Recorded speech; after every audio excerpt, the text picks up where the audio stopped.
Hi friend, नमस्कार, प्रणाम। कैसे हैं आप सभी लोग? उम्मीद करती हूँ आप लोग बहुत अच्छे होंगे, स्वस्थ और मस्त होंगे। तो मैं पूनम गुप्ता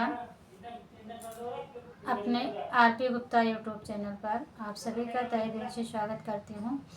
और मैं आज आप सभी के बीच में एक बहुत ही प्यारा बेटी का विवाह गीत लेकर आए हैं। गीत अच्छा लगे तो प्लीज़ अपना प्यार दिला जरूर बनाइएगा और गीत को पूरा सुनिएगा। कमेंट बॉक्स में ज़रूर बताना कि गीत मेरा कैसा है। तो आइए हम सुनाते हैं अपनी आवाज़ में इस गीत को। माया भेटाइए का घरिया बापैया धुई, घरिया बापैया धुई घरिया हो। अब बहिनी भेटत भाई देर साहेब ऋषि यही गाये हो। अब बहिनी भेटत भाई देर साहेब ऋषि यही गाये हो। एक बन गाई दूसरे बना तीसरे माया बना तीसरे माँ सासू बना हो। रे पिछवा उलटी जाबा चितामय डगरिया नाही सुझाई हो। अब पिछवा उलटी जाबा चितामय डगरिया नाही सुझाई हो। कि तुह माया बापया सुधी की रे बाहिनी सुधी की रे बाहिनी सुधी धनिया की सुधी लहुरा बीरना डगरिया नाही सुझाई हो। धनिया की सुधी लहुरा बीरना डगरिया नाही सुझाई हो।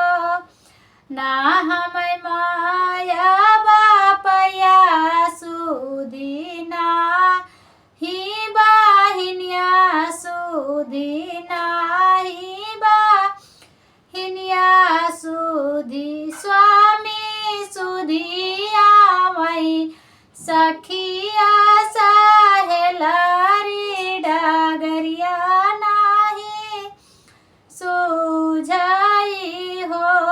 स्वामी सुधी आवई सखिया सहेली डगरिया नाही सुझाई हो।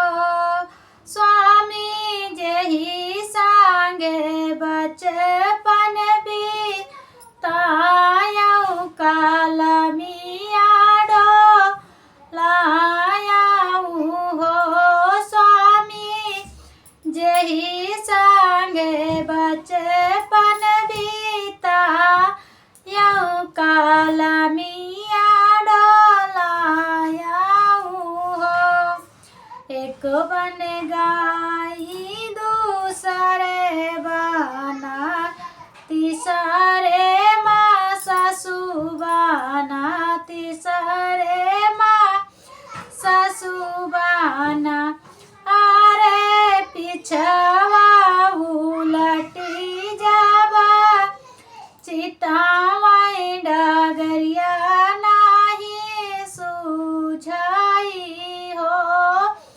अरे पिछवा उलटी जाबा चितामय डगरिया नाही सुझाई हो।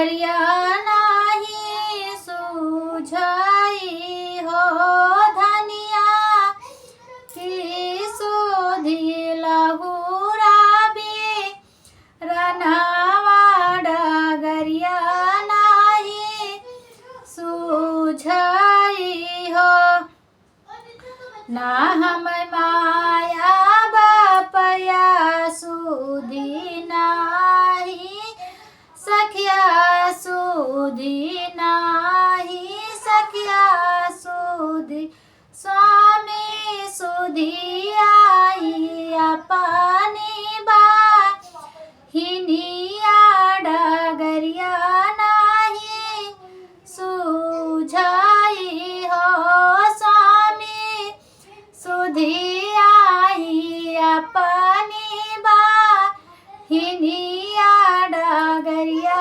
नाही सूझाई हो स्वामी जही सांगे खेलूंगू रुइया तऊ बचपन भी तायाऊ हो स्वामी खेलतई की कराई लड़ाइया डगरिया नहीं सूझाई हो हमारी निमाया का तो माया का हिउ बहिनी का बहनी का हिउ बहिनी का बहनी का हिउ धनिया लहुरा देवरा का भी रनावा तऊ सब